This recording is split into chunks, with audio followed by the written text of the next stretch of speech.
right, you curiouser and curiouser Herle Burly-ites, let's get this pod underway. In the realm of CVs that I've seen and determined are far more impressive than mine, and that's a hell of a lot of CVs, by the way, today's guest ranks right up there. Dan Gardner and I are talking today. Dan, you don't know Dan? Let me give you just a smattering of his accomplishments. He's a New York Times best-selling author, speaker, consultant, and freelance writer-editor. His latest book is How Big Things Get Done. Trained in history and law, Dan worked as a senior policy advisor to a premier and minister of education before turning to journalism in 1997. He's been nominated for every major award in Canadian newspaper journalism and won a bunch of them.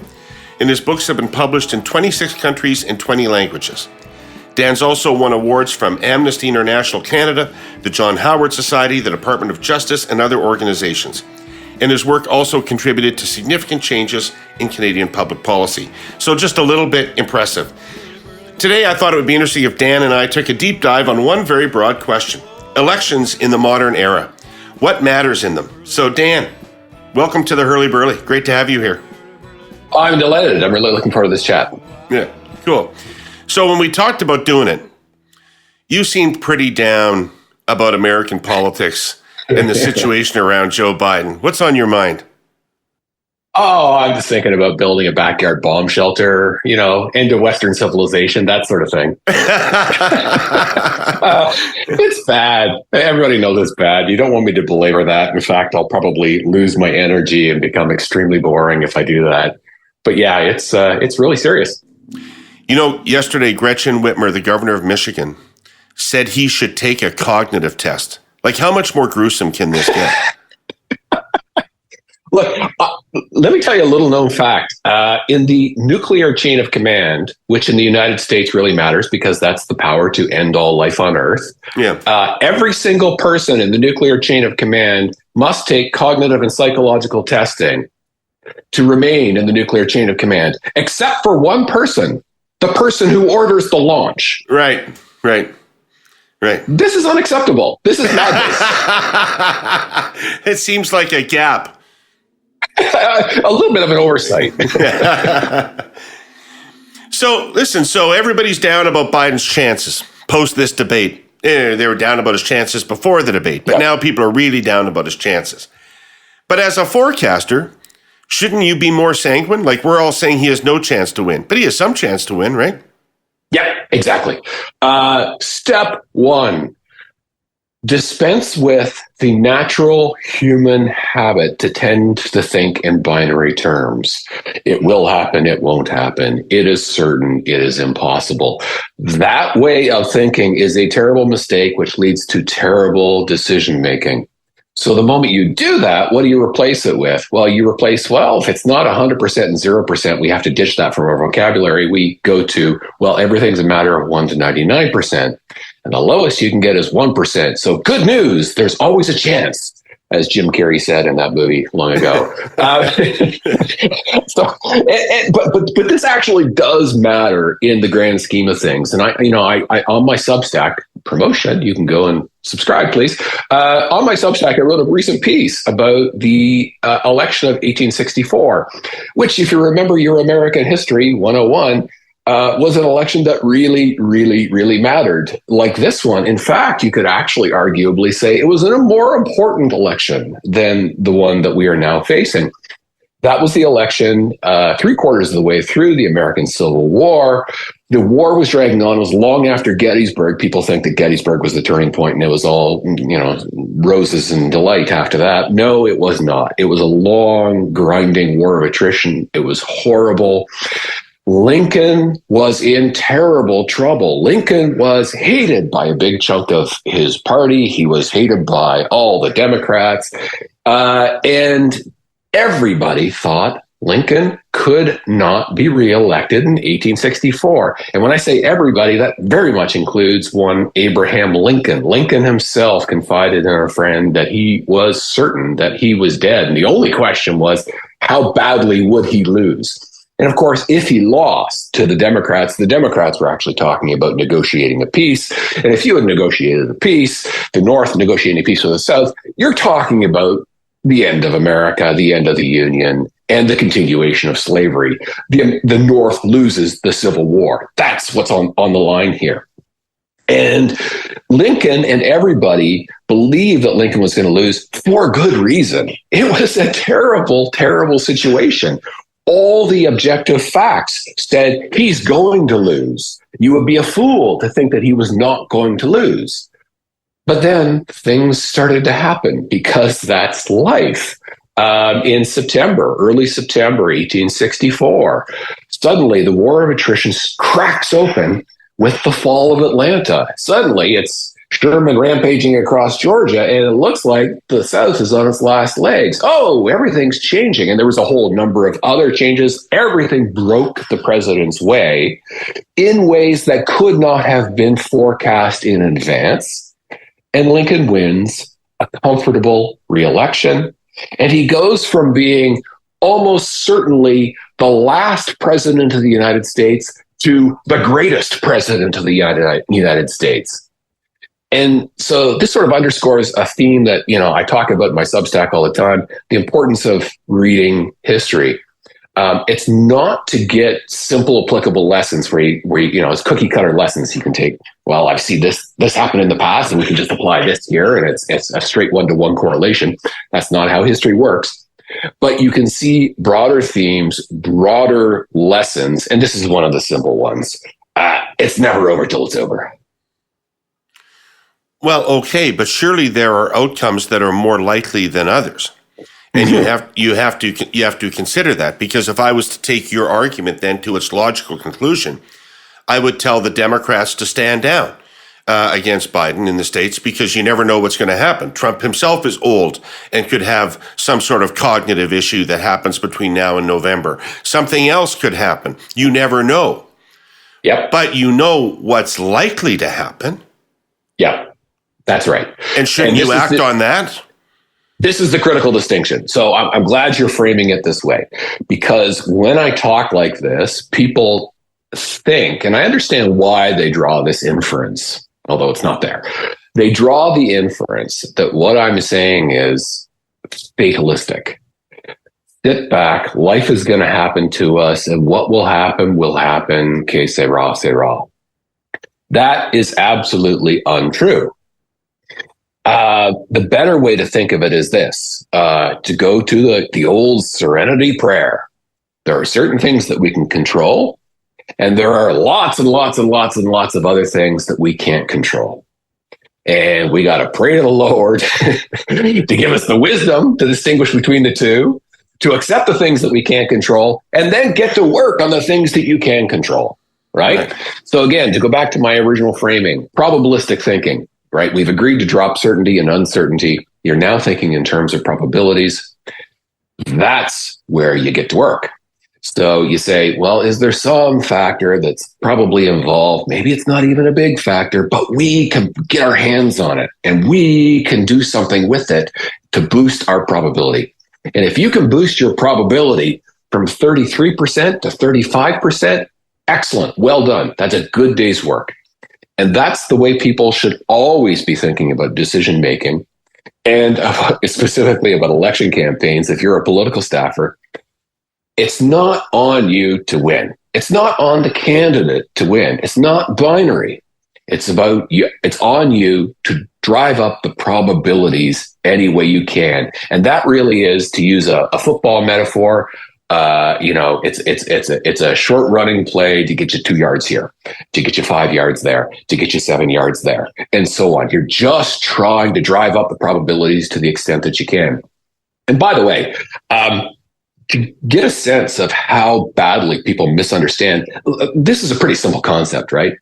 I think this is all pretty simple, but you can see how people go wrong with it in how they treat winners and losers. Right. And here I'm going to use Karl Rove, because you and I are of an age that we remember when Karl Rove was the Wile E. Coyote super genius. Bush's brain. Bush's brain, the man who made George W. Bush president. Oops. But that was quite an accomplishment. And if you remember, after George W. Bush became president, Karl Rove was anointed as a genius. And Rove himself believed himself a genius, and he elaborated on this grand theory that, in fact, this election would usher in an era of Republican dominance not seen since the great William McKinley. An entire generation of Republican dominance would begin with George W. Bush. And this is what everyone ran with. Why did we think Karl Rove was a genius? Because Bush won. It's that simple. Right? But if you simply acknowledge the fact that a big chunk of life comes down to factors you can't control, and there's a word for factors we can't control, and that's luck. Right. If once you acknowledge that, you then have to say, well, we can't just judge based on the outcome. We have to actually look at your decision making. We have to look at how you thought, what your thought process was. There's something in decision theory called outcome bias, which is basically that people judge by outcomes, which sounds commonsensical on its face, and it's not. And I'll illustrate it very simply. Say I took all my life savings, I sold my house, take all my life savings, put it into cash, put that cash in my pocket, fly to Las Vegas, and I bet it all on one spin of the roulette wheel. Before that ball drops, David, I ask you, is this a good decision? Is this a good call? Should I do this? No. You would say, no, that's a completely insane thing to do. But then the ball drops and it lands on my color and number. And suddenly I'm an extremely rich man. Now, was that a good decision? And the answer is, no, it's still a stupid decision. I can't believe you did it, but you just got lucky. That's the distinction. The problem is that people ignore the process that goes into the decision making. They look only at the outcome. They say, this person's rich. Well, that person must have made a good decision. Karl Rove, his candidate, won. Therefore, Karl Rove is a genius. Well, it turned out Karl Rove wasn't a genius, which is the same. But then on the other hand, there's a flip side to this too, of course, right? If you lose, you're a fool. Right. And that's wrong too. And it's wrong too for exactly the same reason. Karl Rove went from being hailed universally as a genius to not that long later, a joke. And that was wrong too, for exactly the same reasons. Decision-making and judging people and judging their contributions to an outcome is much more complex and much more difficult than we typically treat it as, because we don't think in probabilistic terms, typically. Right. What's luck, though? I mean, is luck not often a product of what you do and what other people do? It's often a result of a series of decisions. I mean, sometimes it's karma, I guess, but give me an example of luck determining an election campaign more than strategy or tactics. Geez. Let's go with, let's get really extreme. FDR becomes president in 1933, kind of important to the history of the world. He won the election in 1932. He's sworn in March 1933. They did things a little bit later then. Shortly after winning the election, before he is sworn in, a man attempts to assassinate him. Man stands up with a handgun quite close to him, fires some shots. The shots miss. One of the shots hits the mayor of Chicago, kills the mayor of Chicago. FDR is unscathed. And then he goes on to become president, and history unfolds as we know it. Why did the shots miss? The answer is because the would-be assassin was standing on a rickety chair. Right. Which is not good for aim. Right. So why was he standing on a rickety chair? Because the would-be assassin was about 5 feet tall. He was an extremely short man. Right. And that's why he was standing on the chair. So why did FDR live? Why did he become president? Because the would-be assassin was extremely short. Did FDR have knowledge of and control over that circumstance? Absolutely not. And by the way, actually, I could multiply that. There was also a woman in the audience who hit the short man on a rickety chair, hit his arm with a handbag. And some people believe that, in fact, his aim was hurt by that. Did FDR know that there would be a quick-thinking woman with a handbag in the audience? Did he control this? No, of course he didn't.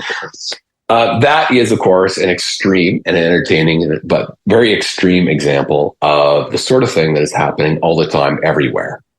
things that you don't know. Look, we tend to mythologize luck. Sorry. No, go ahead. Oh, go ahead. Do you want to go ahead? Sure. Okay. So I just wanted to say this. We tend to mythologize luck. We tend to think of it as sort of this free-floating force in the ether, like the fates. It's basically like the three Greek fates, determining things in ways, not even the gods can control them. That's all just nonsense. You simply have to think of it as this. Is it something that you can know and control? If it's something that you can't know and control, then it's luck. And when I say, actually, I should add the third factor. Is it relevant? Is it relevant to the outcome? Is it relevant to the outcome? Can you know it and control it? If it's relevant to the outcome and you can't know and control it, is luck. And luck is at work all the time. It plays an enormous role in everything we do. If you dig into chaos theory, everybody knows the butterfly effect. If you take chaos theory seriously, it very quickly changes how you think about life, because there's just an immense amount of stuff happening that we can't know and control constantly to everyone. So let's bring this to something that's quite personal to me. I'm interested to hear your take on this. In the 2006 election campaign, you're right. Everybody historically remembers that as a Liberal Party that's out of gas, a Liberal government that's out of gas, and loses to Harper. But what I know as the pollster for the party is that we were ahead by 5 percentage points when the RCMP commissioner, Zaccardelli, alleged that our finance minister had been involved in a criminal conspiracy. Okay? Was that luck? Here is another, potentially. I need to... I'm surfacing very old memories. I would say probably yes, depending, my memories would suggest this luck would qualify according to my definition. But I'd need to have to, look at it more closely. But yeah, it sure does sound like it. But here's a critical piece. Well, although let me add to it. So the Prime Minister had made it clear that he was not going to reappoint Zaccardelli to the position. Zaccardelli was very close to Mr. Chrétien, who felt very badly treated by Mr. Martin. Does it start to make it sound less like luck? It may, but if you remember, it's know and control. If you can't know, this ball bounces into that ball on the billiard table, and that ball bounces into the other ball, etc., there is a certain point beyond which human beings, even very, very clever human beings who work for prime ministers, cannot figure out how the balls are going to bounce against each other and predict the path of those balls. So beyond a certain point, certain things are certainly foreseeable. If I do something, if I wrong you, or if I'm going to piss you off in some way, it's very predictable that you will be pissed off. The next bounce of the ball, less predictable. The next bounce of the ball, less predictable, and so on. Right. So again, I would be reluctant to say, without careful investigation, and I mean, this is what historians do. Without the careful investigation, I would be reluctant to say anything about a particular instance, although to me, to be honest, yeah, it sounds an awful lot like it. But here's the background that people have to remember, and this is essential. First of all, everybody knows Psychology 101 today. Thanks to Danny Kahneman, thanks to his book, Thinking Fast and Slow, we've all learned that we're all subject to these psychological forces, that intuitive judgment is sometimes off, all that good stuff. It really matters. What people make the profound mistake is they think that if you are aware of Psychology 101, that somehow you've been vaccinated. Right? So that the psychological biases no longer affect you, right? Like, I'm good. I've read Danny Kahneman's book, so this can't influence me, unlike all you other fools, which is completely and utterly wrong. And the reason why I mention that is because of one bias in particular. And this one is my bête noire as somebody who's super interested in history. It's hindsight bias. Hindsight bias. After something happens, when we look back on it from the present into the past, it always feels more closer, not inevitable, probably, but closer to inevitable than it felt at the time. Right? So if I had gone to you during the campaign, if I had gone to anybody during the campaign in 2006 and said, who's going to win? You'd be like, oh, I don't know. It's, percentages here, percentages there. We're not certain.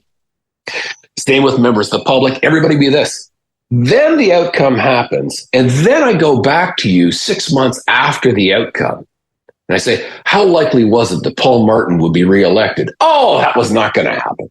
Right? And in fact, your own memory of your own judgment at the time will in fact be skewed. One of the most powerful illustrations of this was done by my co-author on super forecasting, Phil Tetlock, a very eminent psychologist. In the late 1980s, he started doing this research on expert political judgment, asking experts to forecast geopolitical events. Right. And he did things like up to and including asking questions like when things started to get rocky in the Soviet Union, he asked them, 2 years from now, will the Communist Party still have a monopoly on power in the Soviet Union? Questions like that. And what he found was, and this is in line with a whole heap of other research, there's tons of research to support this.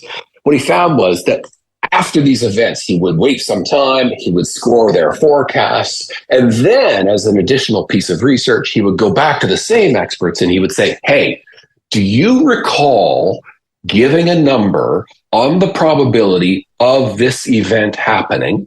And of course, everyone was yes, I remember that. What was the probability? It was a very precise question from your own memory. And it even has a number attached. So it's really precise, right? And what Phil showed is that time and time and time again, people's memory, their recollection of what they were thinking in the past was badly, badly skewed. And it was always skewed in the same way. Whatever the outcome was, that's what they tended to think was going to happen. And so the question about the Communist Party maintaining the monopoly of power in the Soviet Union, Phil went back to all these experts, and these are like leading experts, and these are Sovietologists, people who dedicated their careers to this. And he asked them about this, and he found hindsight bias swinging people's memory of what they thought by 20%, by 30%, in some cases by 70%. In other words, people went from saying, they're never going to lose power to, hell yeah, I said they were going to lose power, and it happened, and I nailed it, right? So what happens then? So elections are the classic instance, right? Of course, Barack Obama was going to beat Mitt Romney. No one ever doubted it, right? No, this is just all untrue. But the problem is there are huge implications from this misremembering, right? Because if you start to think, yeah, that wasn't so surprising. Yeah, Donald Trump becoming president. Yeah, it was a little bit of a surprise, but not that much. No, it wasn't. It was a Simpsons punchline, for God's sake. It was insane. It shouldn't have happened. But if you misremember these things, what happens? Then you start to think, oh, well, all these big events that happened in the past, and I saw them coming, mostly, well, that means that I must be a damn good forecaster. And so now when I look forward to the future, well, sure, I know it's going to happen. It boosts your confidence in your forecast unreasonably. And this is a really powerful and important point, which people miss all the time. Traffic in Toronto. Look, I'm never one to bury the lead. And Herle Burly-ites, if you live in the city like I do, you know those three words, replete with their horror show associations, are the goddamn lead. Put bluntly, the traffic situation in Toronto affects personal happiness, time spent with family, work hours, and in the broadest sense, labor productivity in the economic engine of Canada. An extra hour or more in the car every day you go to work sort of puts boots to the maximum productivity, eh? That's today's reality. But unlike current TO traffic, let's move forward. Hope and change are on the horizon, and our presenting sponsor, TELUS, is a major collaborator on that, via some pretty cool technology. Advanced AI is at the heart of it, and it's a first of its kind for the city. A pilot project with AI automated cameras and sensors installed at downtown intersections to gather data, monitor, and then mitigate traffic volumes, pedestrian traffic, cyclists, speeds, and congestion levels. TELUS is providing access to the secure Internet of Things network for it all, which enables super fast data transmission of those cameras. Nice, but how will it help in real life? Always lots of sirens in the core, right? Smart intersections are going to reduce EMS drive times. Improve traffic flow and safety on King Street with reduced TTC run times of almost 40 minutes. AI recommendations to help manage traffic and construction on Bay Street. Data-driven signal management designed to make Yonge Street bike lanes faster and better. Even quicker pothole repairs with AI detection and assessment. Remember, this is a pilot. Imagine the possibilities when the solutions are scaled across a broader swath of the city. Our summer of fascinating and very useful tech continues next week. Okay, so if you're a campaigner, if you're planning a campaign, how should this change what you do? I mean, if you're less certain about what will happen as a result of the outcome of your decisions, how should that change your behavior? The very first thing you should do is ban the words impossible or certain. Anybody who uses those, and by the way, I have to be careful here. I probably use the words impossible and certain all the time. It's probably now a little Freudian thing, but you should ban those words while being forgiving of people when they occasionally slip up. But you should ban those words from your thinking. Okay. So 100% and 0% are out. Now you're talking probabilities. Everything, literally everything is a question of 1 to 99%. Now you're a probabilistic thinker. All right. So what do you do? If you're thinking about it in these terms, you're saying, okay, there are some things we can know and control. There's a ton that we can't know and we can't control. Or there are, in fact, instances of things that you can know, but you can't control. And ultimately, it's the control that matters, right? So what do you want to do? You want to break down the problem, right? If you simply look forward to the future and say, there's the election, we're trying to get this person elected, and what do we know? What do we control? And you think about that vaguely, it's not going to do it, right? You need to very, very carefully break that down. So that's one way to think of it as that's a huge, complex problem that you can't possibly get your arms around. So what's the solution to huge, complex problems that you can't get your arms around? Break it down into smaller component parts that you can get your arms around. Okay? So how do we do that? Well, there's a technique. I'm like the proselytizer for this technique. It's called Fermi estimation. We talk about it in super forecasting. In the years since I wrote Super Forecasting, which was 2014, published in 2015, I've since done a ton of research in a bunch of different fields. And I now believe that Fermi estimation can be used in countless different ways. And what you're describing for the political staffer who wants to, get this person elected, this is a classic place where you want to do a Fermi estimation. So what is a Fermi estimate? The Fermi in Fermi estimation is Enrico Fermi, the great Italian-American physicist, who, among other things, is one of the fathers of the atom bomb. In his lifetime, Fermi was famous for making estimates of problems that science couldn't measure. Time would pass, science would learn how to measure the problem, they would measure it, and they would discover that Fermi's estimates were fantastically accurate, amazingly accurate. And so Fermi becomes famous in his lifetime for making these accurate estimates. By the way, his most famous estimate was, in fact, the yield of the first atomic bomb, which, when you think about it, that's pretty amazing. You've never detonated one of these. You don't even know if it's going to blow up. And he estimated the yield of the bomb pretty darn accurately.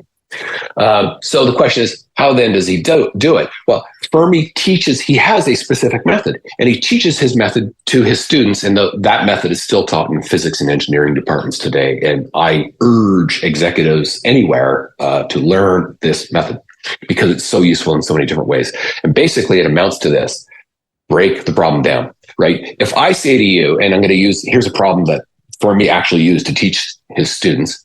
He said, how many piano tuners are there in Chicago? Give me your best estimate, right? Your reaction, any normal human's reaction is, I have no idea. What a silly question. No, you got to make your best estimate. Make the most accurate estimate you can. What are you going to do? You're going to think vaguely about, well, what matters? How big is Chicago? How many people own pianos these days? You're going to think vaguely, and then you're just going to reach into a black box in your brain, and a number's going to come out of you, right? And guess what? That number is going to be completely useless because who knows what the heck went into it. And Fermi's whole point is, don't do that. Set that aside. You want to break the problem down. And so there's many different ways to do a particular Fermi estimate. There's no right and wrong here, but you just want to break the problem down. And so in my talks, what I do is I walk people through one way of breaking down a Fermi estimate. You might say, well, one way to say is, well, what information, if I knew the information, would allow me to calculate precisely how many piano tuners there are in Chicago? So when you think about that, you go like, the rate of piano ownership, that would be good. The population of Chicago, that would be good. So now you're thinking carefully. You're not thinking vaguely. You're thinking carefully and precisely. You're breaking the problem down. And a lot of those, you say, well, this thing, we need this piece of information, we need that piece of information. A lot of those things that you're now saying, they're going to be things that you don't know the answers to. And you say, well, great, you've replaced, like one thing you don't know. Well, four things you don't know. Why is this good? And Fermi's answer to that is keep breaking it down. So the thing, now you've got a bunch of these other four things that you don't know. Break those things down in exactly the same way. And you keep breaking down the problem and you keep breaking down the problem. And eventually you're going to get this flow chart with all these little bubbles going off. And eventually you're going to hit a wall, right? What's the population of Chicago? Well, you either know that or you don't. You just got to make your best guess at that point. So you make your guess, you plug that in, and you do this every time you hit a wall for all the other little bubbles. And then you use those numbers to calculate the next drop, and then ultimately you have your final estimate. You can actually use those numbers to calculate your final estimate. What that process does is it forces us to think carefully about what we were thinking about vaguely. And as a result, it exposes the assumptions we're making, the assumptions we may not even be aware of.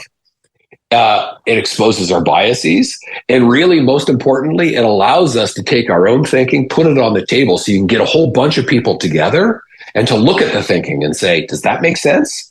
Can we inform this? Can we actually look up the precise number to fill in this little box and so on, right? And if you do this, you get what? Little incremental gains, little gain, little gain, little gain. And then you end up with this great estimate. Well, let's go to your staffer about the election. How do you use this to win the election? Well, here's one way. You say, okay, the election is on X date. Now, let's start down at the end. Let us imagine it is that date and our candidate has won. What happened? What had to have happened for this outcome to have occurred? And now you break down the problem. Well, you needed this and we needed that and we got this and we got that. And you're breaking down the problem in exactly that Fermi style. So again, you're going to break it down. You're going to think very, very carefully. And you're going to end up with this big chart full of bubbles saying, there's a factor, here's a factor, here's a factor, here's a factor. And then you can go through the chart. And guess what? You can look at the chart and say, which of these factors is a factor that we can know and control? And you identify the things that you can know and control, and you say, all right, how do we get to it? How do we boost the probability of that factor so that it's increasing our odds of ending up with a happy outcome? So that's working towards a happy outcome, right? You could also do the reverse. You can also say, and this is a pre-mortem. Gary Klein, the psychologist, coined the term pre-mortem, which is brilliant. Right. So picture this. The boss comes into the office and says, hey, I've got an idea. And here's my idea. Tell me what you think. And of course, everyone says, that's a great idea, boss. Super. And the boss says, no. I really want your constructive criticism. Right. Well, it doesn't work. Right. You don't need an organizational psychologist to say that doesn't work. You're not going to get that. So Gary Klein came up with this pre-mortem idea, which is basically the reverse of what I just described, which is basically, okay, it's the date. I've implemented my idea. The time has passed and we now have the outcome. And the outcome is it failed. It bombed. Tell me, how did it bomb? Let's break down the problem in Fermi style exactly the same way so that you can go, oh, this went wrong, that went wrong. And guess what? Every time you come up with, when you're an employee of the boss, and every time you come up with another way in which that plan can fail, the boss is like, good, you're adding, you're doing what I wanted, right? And so now that you've exposed all the many different ways in which the plan can fail, you can zero in on the factors and say, what can we know and control? And how do we know and control it? And get to work on that. Again, it's a question of identifying what you can know and control, and then pushing up the probabilities, 37%, 38%, 39%, and so on. You know, it's easy to talk about good corporate citizenship. All sorts of companies do, all the time.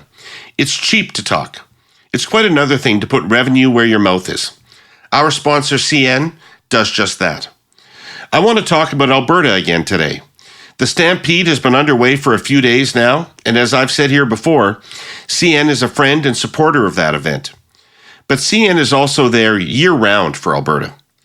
About 3,300 CN railroaders live in the province. In the last 5 years, CN has invested about $1.4 billion in Alberta. This year alone, it intends to spend $439 million in its Alberta network, replacing tracks and railway ties, upgrading bridges and signal systems, and expanding intermodal capability. CN is also participating in the creation of a specialized clean energy terminal in Alberta's industrial heartland. The railway hauls a massive amount of cargo within and through Alberta every year. It operates about 2,500 route miles in the province, and it all comes together in Edmonton at the Walker and Scotford rail yards.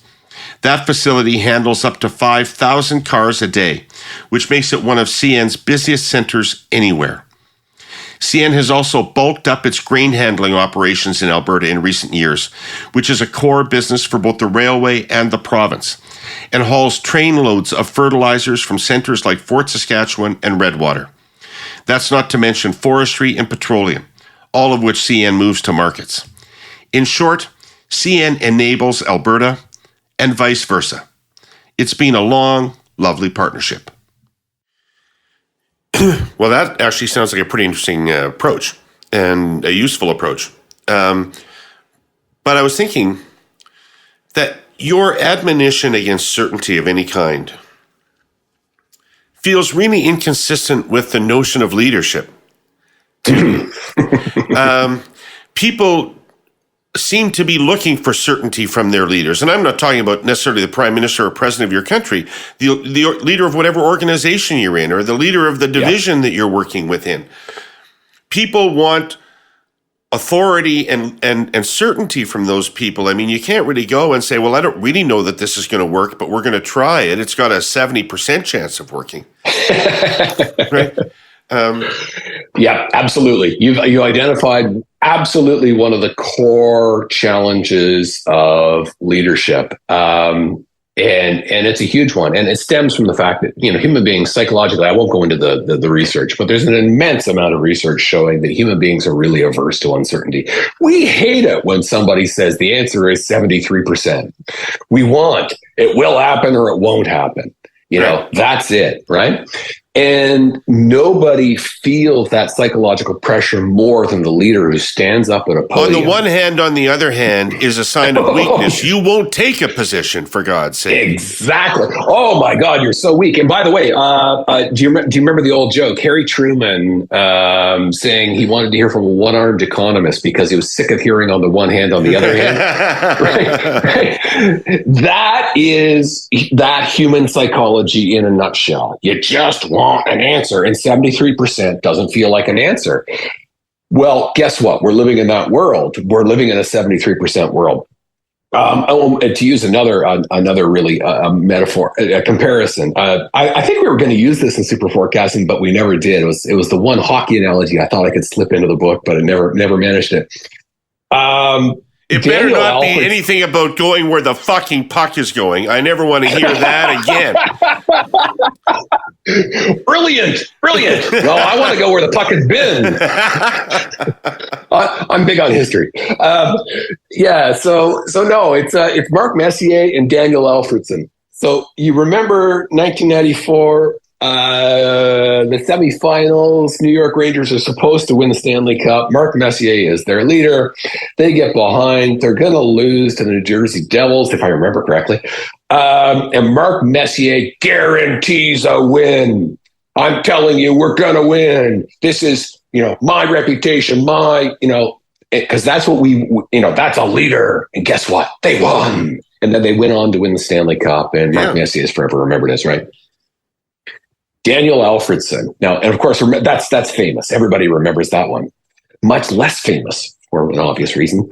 Daniel Alfredsson, I believe it was a semifinal or a quarterfinal. I can't remember, but they got behind 3-1 to somebody in the series. And if you're behind 3-1, you know the statistics, you're probably going to lose. And they came to Daniel Alfredsson and said, "Can you come back, Daniel Alfredsson, captain of the Ottawa Senators?" And Daniel Alfredsson, being the taciturn Swede that he is, said, "Probably not."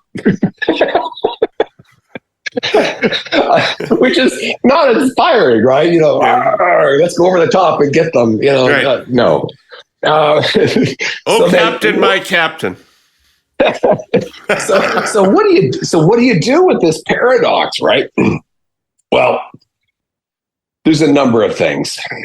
The first thing is to separate the psychological need for certainty from the analytical need for accuracy. And so one of the things I advise executives is, when you stand up and you deliver, people are looking, inevitably, they're looking for confidence. They're looking for, I've got the answer. They're looking for certainty.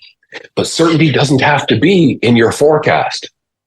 You can be certain that you're uncertain. Paradoxically, right? You stand up, we've done a careful analysis. This is the best available analysis. And the answer is 73%. What are you communicating? You're communicating confidence in your answer. You're communicating certainty. You're giving them what they psychologically crave, and yet your forecast is still 73%. And you see this in smart leaders. If you look at, and my favorite example is the military. If you are an officer leading men and women into battle, and you say, "This can't go wrong," you've lost them. You can't do that. But you also, because they know better, but you also can't be Daniel Alfredsson saying, "This is probably going to go wrong." No. Even if that's what the forecast says. Fucking Germans look tough, man. I don't know. Exactly. So here's the thing. Dwight Eisenhower. Let me take one of the most famous battles in human history, D-Day. Dwight Eisenhower, in two moments in the time leading up to D-Day. Number one, after Dwight Eisenhower gives the order to launch the D-Day invasion, and it's an irrevocable order, they're now rolling the dice.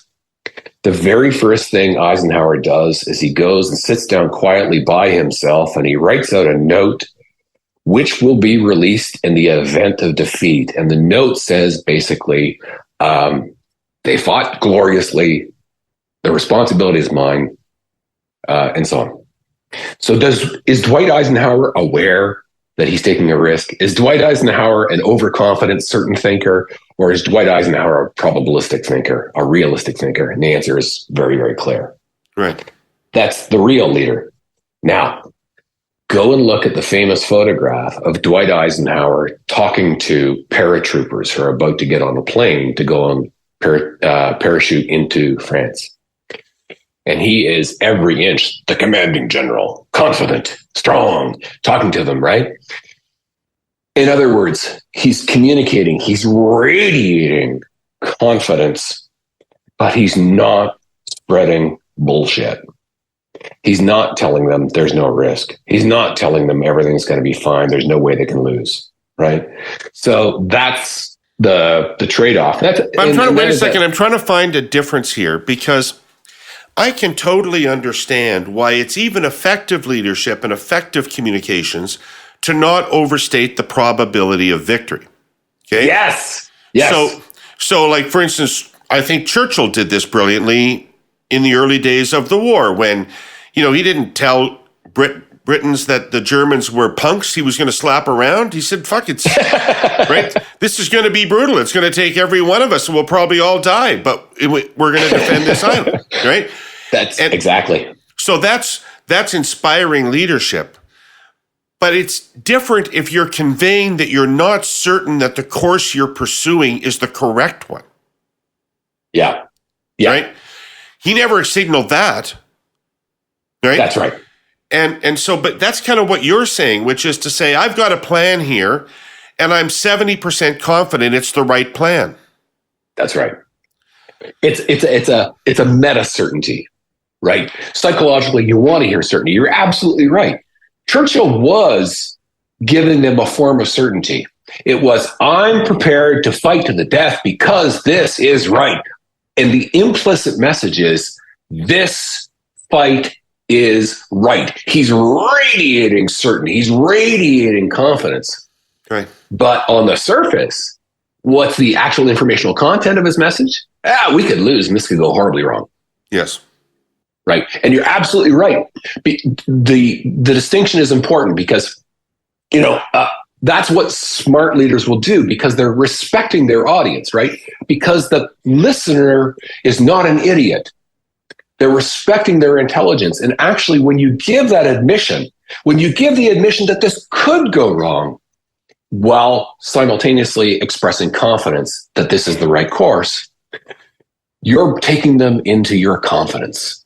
Yes. I respect you. Listen to me. And that is incredibly powerful. And by the way, this is a perfect example of why Donald Trump is a complete asshole and tool.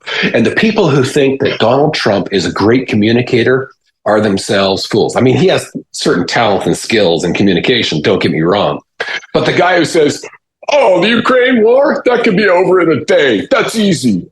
No, that is the bravado of a con man. And any reasonable person can smell that from a mile away. So that's confidence, obvious, ridiculous, blatant overconfidence, which will actually undermine your leadership. Right. And if Donald Trump were to stand up and ask soldiers to fight in battle, and he would give them this crap that he's constantly spreading because he's learned it as the cheap con man that he is. I mean, he's a lifelong con man. Let's call him what he is. And by the way, let's underscore the point. Con man comes from confidence man, right? It's not just I'm trying to earn your confidence, but I'm trying to earn your confidence with confidence, right? So the confidence man is necessarily a bullshit artist. But that sort of stuff in those circumstances, serious circumstances where intelligent people are involved, no, that you'll just destroy your credibility. The officer who stands up and says, this can't possibly go wrong, this is going to be easy peasy, you're dead. Right. So you've gone further. You've written a piece recently in which you basically dismantle the great man theory of history. And as near as I could tell, this is the piece where you said, you know what, presidents get too much credit for the economy. And it's, they get blamed when it's bad and they get credit when it's good, and they really don't have very much to do with it. And being president's all luck and timing. And you used an example of Hoover versus Roosevelt, right? And how Roosevelt could have gone before Hoover and probably would have pursued the same policies Hoover pursued. So their entire places in history might conceivably be reversed. Yeah, I have even more trouble with that than I did with the political tactics and strategy. What I do for a living doesn't matter, part of your message. When you start saying that none of it matters, like you're saying Roosevelt and Hoover are interchangeable as people historically. Well, potentially. No. I mean, the way you framed it is overstatement from the way, I don't know, maybe I've written it that way, but if so, I didn't intend to. The way I would frame it is this way. It requires, luck is a huge portion. Now, what we're debating now is the extent to which luck is involved. Everyone agrees, every reasonable person goes, luck is important. For sure. But we're now talking extent.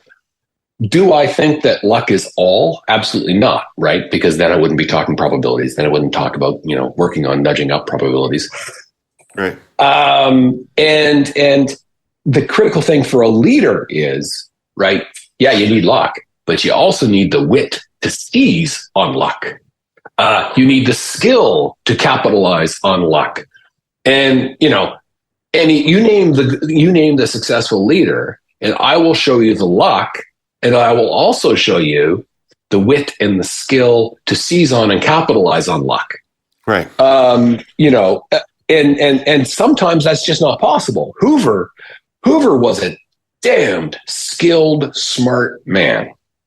And he could not do anything. He's tried mightily to rescue the United States. Until he became president, he was one of the greatest men in American history, right?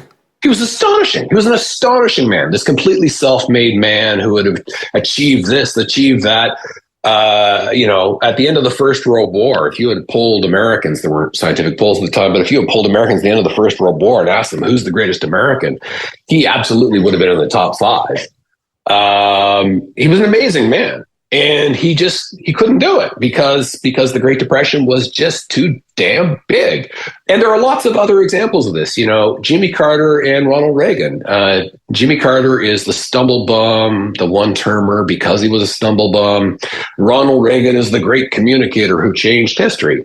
Well, you go and you look at what actually determined their electoral fates. In large part, it was stagflation, Paul Volcker, and the raising of interest rates to fight inflation, and the timing.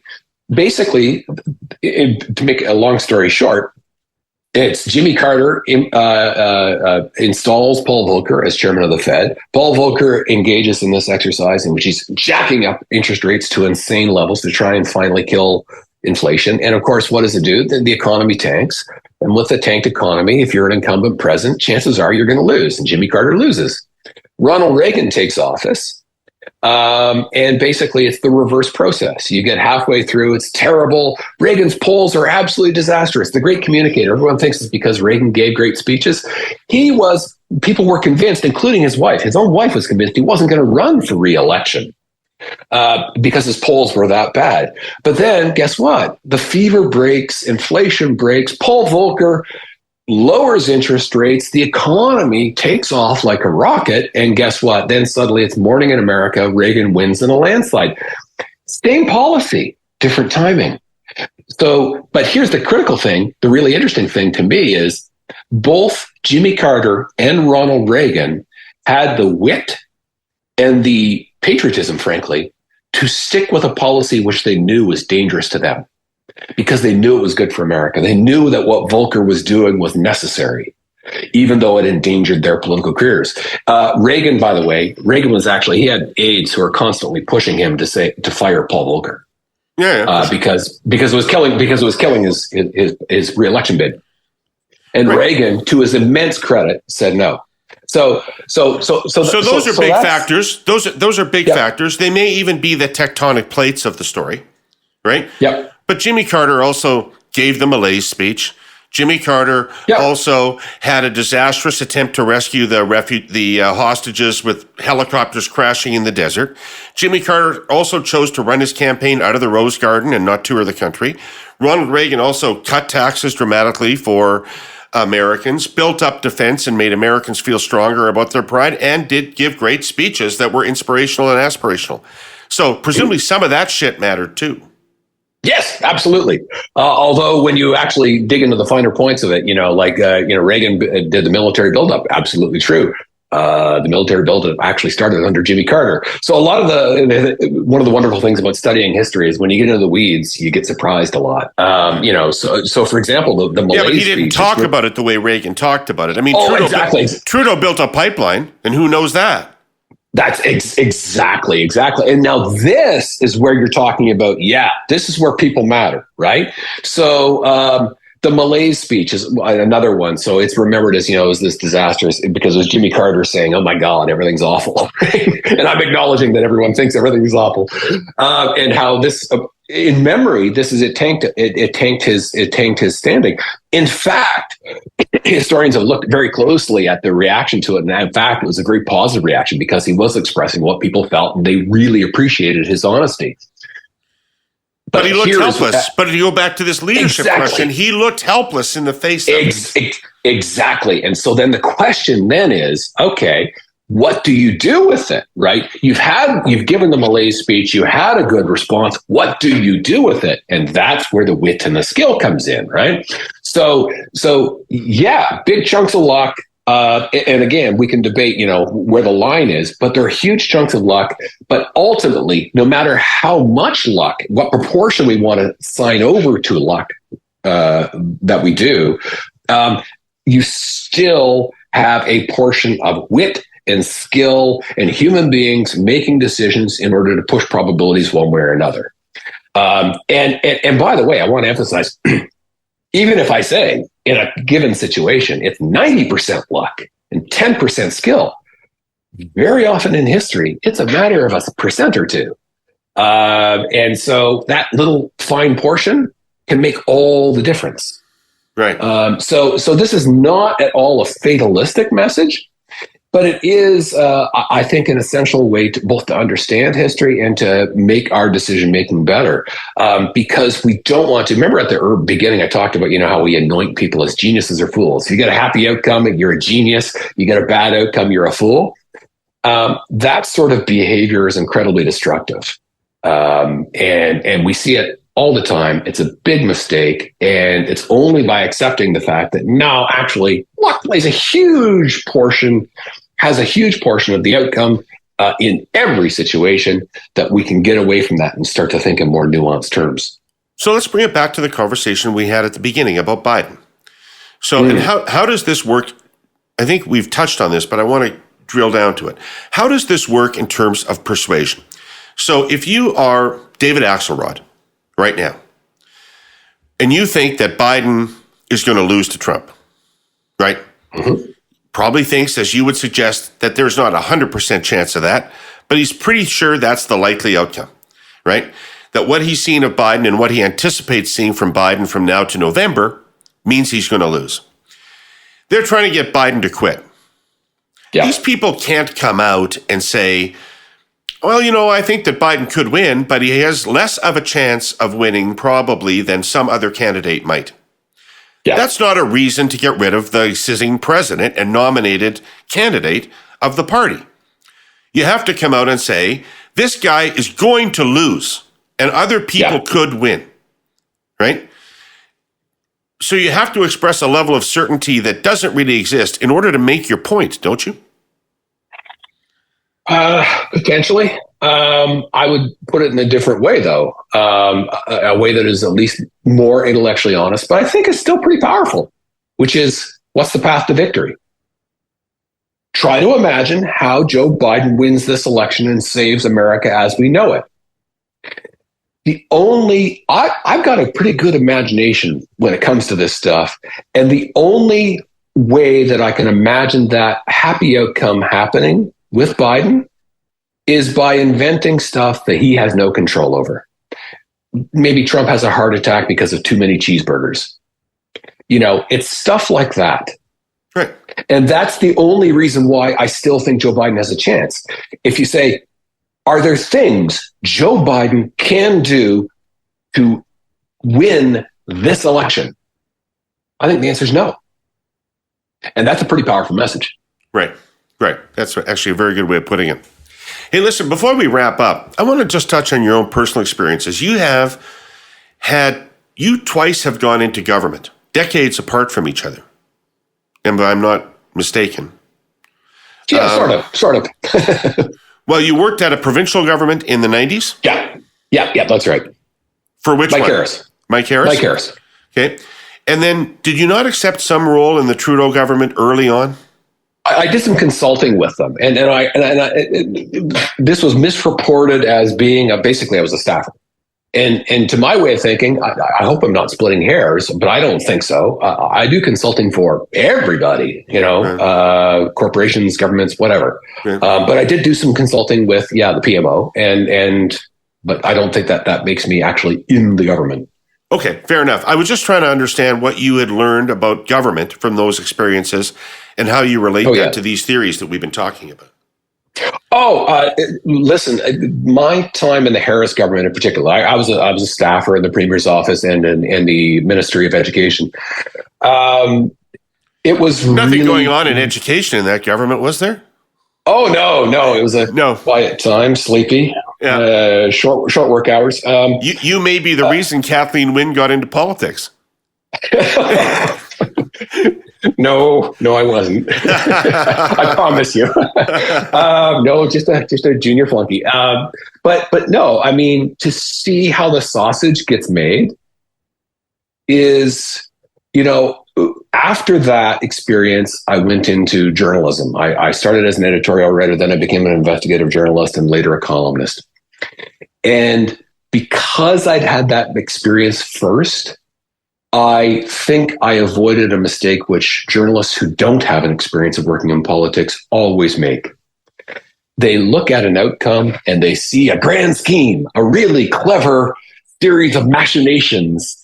And I've never done that because I've been the person on the other end and I went, really? You think we're that smart? No, exactly. Yeah. Right? It was, I saw happenstance. I saw accident. I saw people trying their best, stumbling around, trying to respond to circumstances. I also spot, and this is another really important point, I also saw a lot of people who were very sincere, who wanted to do good work. They weren't the scheming Machiavellians that political staffers who were made out to be of any party. But yeah, it taught me humility about the political process and about institutions at large. You know what? The world, it's big, complex. That was my first real introduction after way too many years in university. That was my first real introduction to the fact that the world is really complicated. And simply to understand a little slice of it is extremely difficult. To understand it and control it is that much more difficult. Be humble. Excellent. Dan, I can't thank you enough. This was a great conversation. I had such a blast talking to you about this. That was a lot of fun. I'm going to have to be much more modest about what I do for a living now going forward. I can, if you pay me a lot of money, I can marginally increase the probability of your success on the increment. Honestly, excellent. All right. Listen, I want to thank my presenting sponsor, TELUS, and our podcast sponsor, CN. All of you Herle Burly-ites who watched or listened to this today, thank you very much. And of course, thanks again to Dan Gardner for giving us his time. Come back next week. We'll have more of the Herle Burly.